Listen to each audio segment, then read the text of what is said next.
Halo warga sekolah, kembali lagi dengan Capsek Sekolah Horor. Apa kabar kalian semua? Semoga baik-baik saja. Di sekolah horor kali ini menceritakan kelanjutan dari teror hantu berdarah bagian kedua. Seperti cerita sebelumnya, Zea yang bertemu dengan makhluk cantik yang memakai seragam seperti seragam anak sekolah, namun terlihat kuno. Oke, tanpa berlama-lama kita akan melanjutkan cerita ini, dan tentunya terima kasih kepada akun Twitter @nazulfa yang telah memberikan kami izin untuk membacakan cerita ini, dan selamat mendengarkan.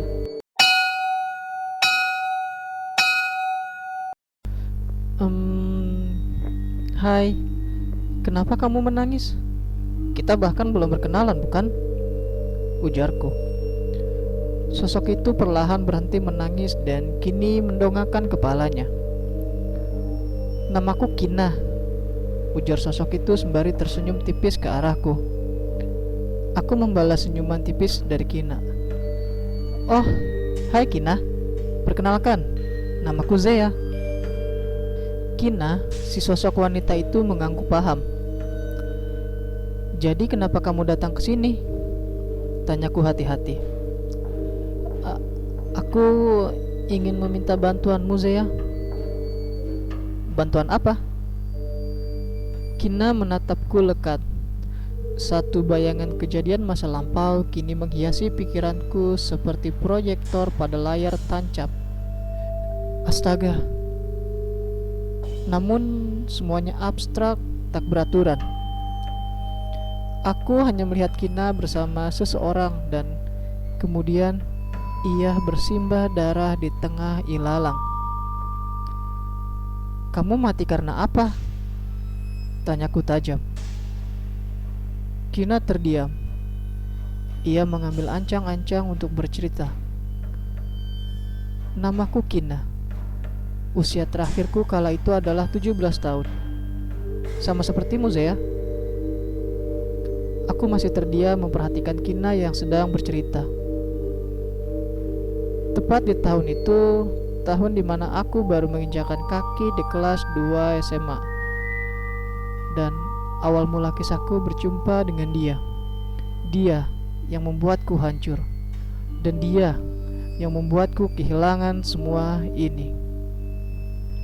Cerita akan dilanjutkan dengan point of view dari Kina. Matahari sudah bersinar terang. Jalan raya semakin ramai dengan lalu lalang kendaraan.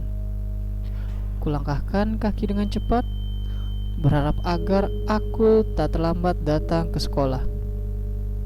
Pagi tadi aku terlambat bangun. Aku tinggal berdua bersama ibuku. Tak ada ayah sebagai tulang punggung keluargaku. Aku hanya mempunyai ibu, tak ada yang lain. Kami berdua tinggal dengan sederhana. Uang pun hanya cukup untuk makan sehari-hari. Tak bisa aku beli sepeda untuk sekadar mengantarku berangkat sekolah. Maklum saja, ibuku hanya seorang pedagang sayur di pasar. Setiap pukul 3 dini hari, ibuku sudah berangkat menuju pasar yang letaknya tak terlalu jauh dari rumah kami. Langkahku terhenti saat mendengar lonceng sepeda berbunyi tepat di belakangku. Lantas dengan cepat aku menoleh ke belakang. Terlihatlah seorang pria bertubuh jangkung dengan tas selempang hitamnya. Ia mengenakan sepeda ontel yang ngetren pada masa itu. Ia terlihat sangat gagah dan tampan. Siapapun yang melihat bisa dengan mudah jatuh hati padanya. Hai Kina, ayo kita berangkat bersama.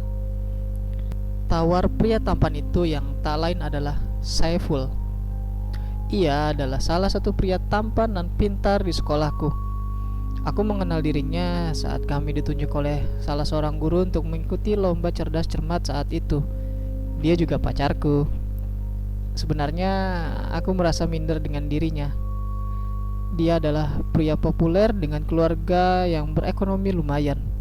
Tidak seperti diriku, hanya seorang anak pedagang di pasar. Walau berasal dari keluarga yang cukup berada, Saiful tetap tampil sederhana. Ia tak seperti kebanyakan siswa kelas atas yang jika bersekolah diantar jemput dengan mobil orang tuanya. Saiful pun banyak disukai oleh siswa di sekolahku. Bahkan banyak yang terang-terangan menyatakan perasaan dan mengajaknya untuk sekedar makan malam bersama. Namun semua itu ditolak secara mentah-mentah oleh Saiful, entah apa alasannya. Aku menggigit bibir bawahku dan menggenggam erat tas ransel reotku. Banyak jahitan di sisi kanan kirinya. Itu karena aku belum mampu membeli tas baru. Tapi tak apa, setidaknya aku masih punya tas untuk bersekolah, ya kan? Saiful, ayolah. Aku tak pantas berangkat sekolah denganmu. Loh, kenapa? Aku menghembuskan nafas kasar sembari menunduk menatap sepatu pantofel hitamku. Aku hanya anak orang miskin, Saiful. Banyak perempuan dari keluarga konglomerat yang suka padamu. Saiful memegang daguku dengan satu tangannya. Kamu adalah pacarku, Kina. Aku tersenyum kikuk dibuatnya. Dan seperti hari-hari sebelumnya, aku berangkat bersama Saiful. Beneran, gak mau pegangan. Memangnya harus? Ya harus, karena kamu pacarku. Nanti kalau kamu terjatuh, bagaimana? Perlahan, aku menjulurkan tanganku dan menempelkannya pada pinggang Saiful. Duh, ada apa dengan jantungku? Mengapa cepat sekali berdetaknya? Detik selanjutnya, Saiful langsung mengayuh sepedanya menuju sekolah. Saiful selalu bersikap manis padaku.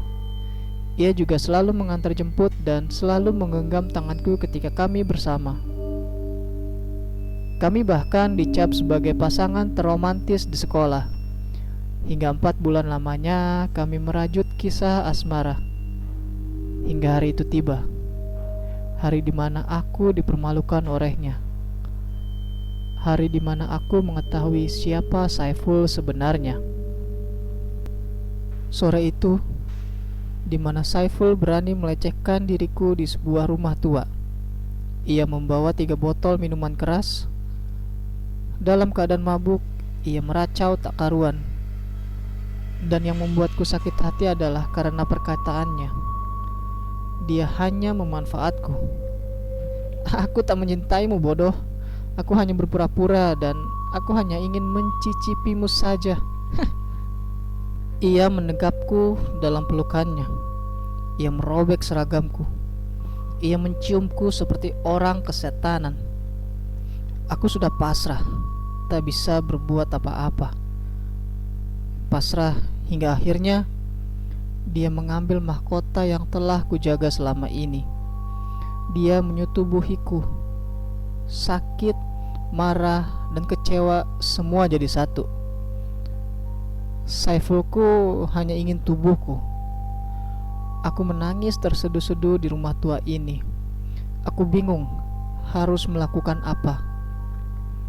Aku tak ingin menyakiti hati ibuku. Aku terus menangis menatap Saiful yang tak kunjung sadarkan diri. Hingga pagi menjelang, aku merasakan dingin di sekujur tubuhku. Hingga pukul 6 pagi, Saiful sudah tersadar. Ia lalu melemparkan jaket miliknya dan mengantarku pulang. Tak ada percakapan di antara kami saat itu. Aku masih merasa takut. Aku kecewa. Aku sakit. Saat tiba di depan rumah, aku pun berbicara dengan Saiful. Bagaimana jika aku hamil, Saiful? Aku akan bertanggung jawab. Setelah itu, Saiful pun berlalu pergi meninggalkanku.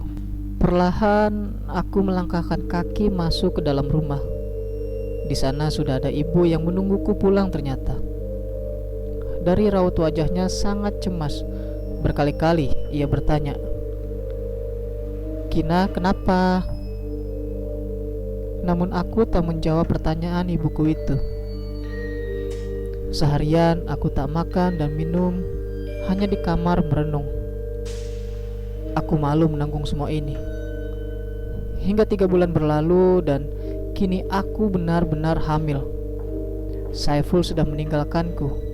Ia tak bertanggung jawab. Pernah aku meminta pertanggungjawaban darinya, dan itu hanya berujung ribut saja. Berkali-kali aku ditampar. Dia menyebutku wanita murahan. Aku mulai frustasi sekarang. Tak ada pilihan lain. Aku harus mengakhiri semua ini. Sepulang sekolah, aku bergegas menuju salah satu toko obat. Aku membeli obat untuk penggugur janin yang kubeli dengan uang tabunganku. Saat itu obat penggugur masih lumrah dan dapat dibeli, walaupun dengan harga yang agak mahal. Kemudian aku pun bergegas menuju toilet umum yang letaknya tak jauh dari toko obat tersebut. Setelah masuk, aku langsung meminum obat itu dengan segali teguk. Sakit itu yang aku rasakan.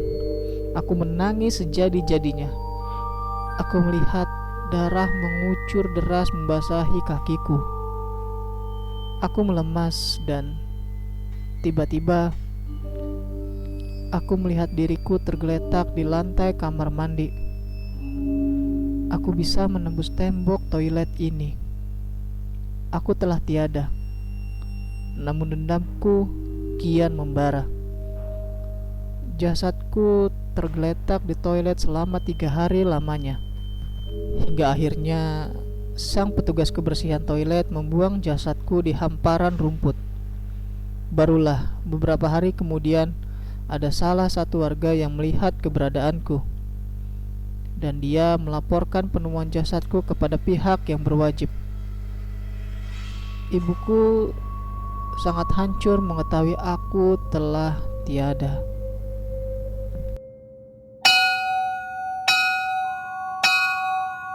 Itu dia cerita mengenai teror hantu berdarah bagian kedua.